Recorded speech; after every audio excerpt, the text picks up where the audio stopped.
up with a man who wrote himself into the Premier League record books on the 15th of August 1992. Hi, I'm Deane, former Sheffield United striker, and these are my memories of the 1992 Premier League season.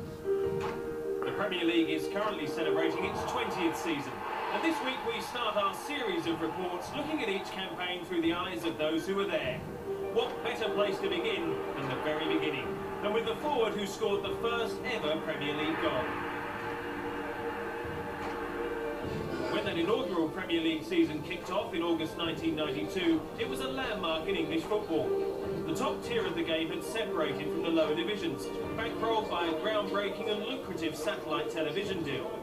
A revolution was underway, with funding, wages, popularity and the standard of play all on the up.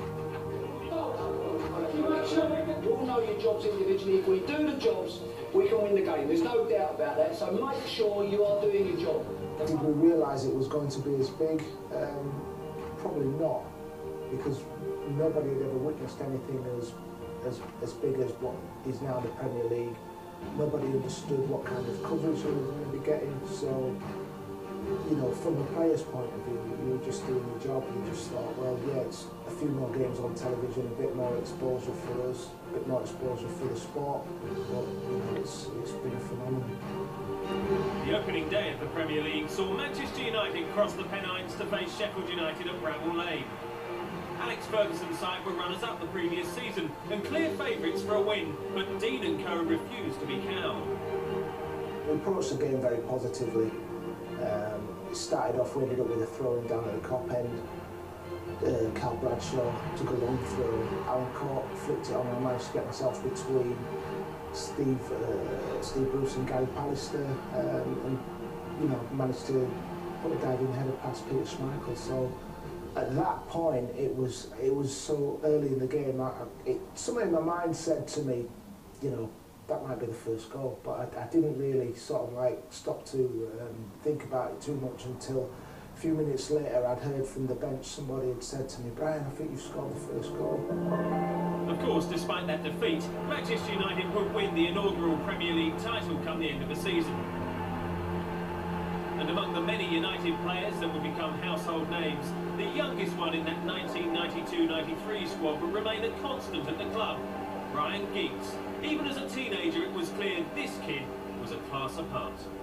Everybody at Manchester United were talking about Ryan Giggs at that time, and you know, when you're talking about such an established club, so well respected, that somebody, a young kid like this is coming through and is holding his own amongst some of the players that they had.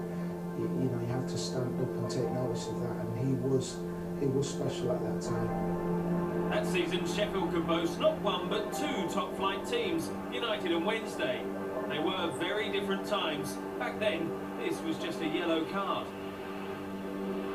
Both clubs now find themselves in the third tier of English football, so the early 1990s were in many ways a high watermark for football in the Steel City.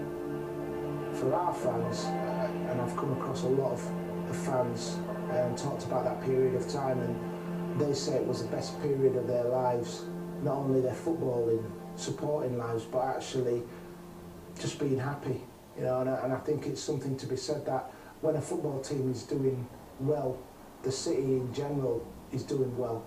That was definitely the case with Sheffield. The Premier League buzz in North London was being created in no small part by goal king Teddy Sheringham. He'd begun the 92 season as a Nottingham Forest player, but within weeks had made a £2.1 million move to Tottenham. While Forest were eventually relegated, for Spurs the transfer was money very well spent. Sheringham finished the season as the league's top scorer with 22 goals. You don't have to be able to run 100 metres in 10 seconds to play football, and Teddy was one of those who he'd play between the lines, he'd drop off, he'd come short, just create little angles, bring different people into the game. But what he was once he got into the box, he was a great finisher. He could play the big man role, he could do the stuff at the near post, you know, and like I said, both feet, he was pretty good as well. The Premier League dramatically increased the revenue of clubs, with the financial resources available to managers rising too. However, in that early season, the pressure on managers to succeed and to avoid relegation at all costs had yet to ramp up. one notable piece of evidence for that, the remarkable fact that during the entire campaign, just one manager would lose his job, Ian Porterfield of Chelsea. Certainly back in those days, the expectations were not as high.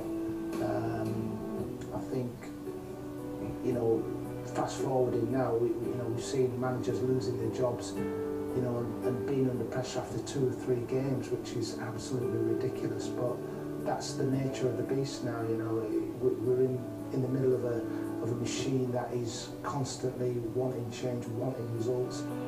For his part, Deane would change employer after the season finished, moving to Leeds.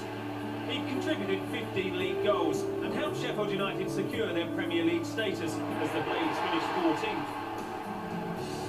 His relationship with manager Dave Bassett remained good, but he felt the boss wasn't being given the resources he needed to bring in the type of players who'd supply him and improve the team. I wish that the club had backed the manager more with, giving Dave Bassett a little bit more of a budget. On the other side of the fence, you know, I've also heard it said that had I not been sold, then the club would have, you know, gone to the wall. I don't really understand the football finances at the time, but you know, there's an argument on both sides really. So I was a little bit stuck in the middle, and after I left, I think for a little while that the fans really didn't forgive me for leaving.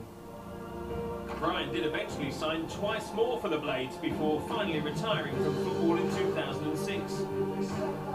Today, among other activities, he works as a consultant for a solicitor's firm which specialises in sports law.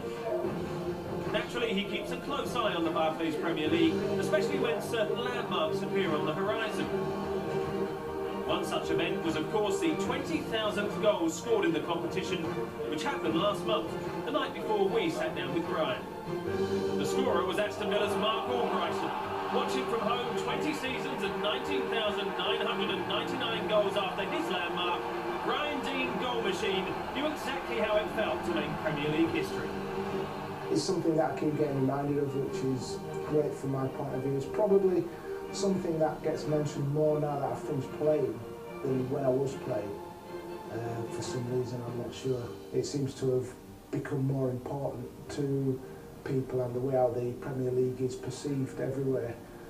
So yeah, it's a great feeling.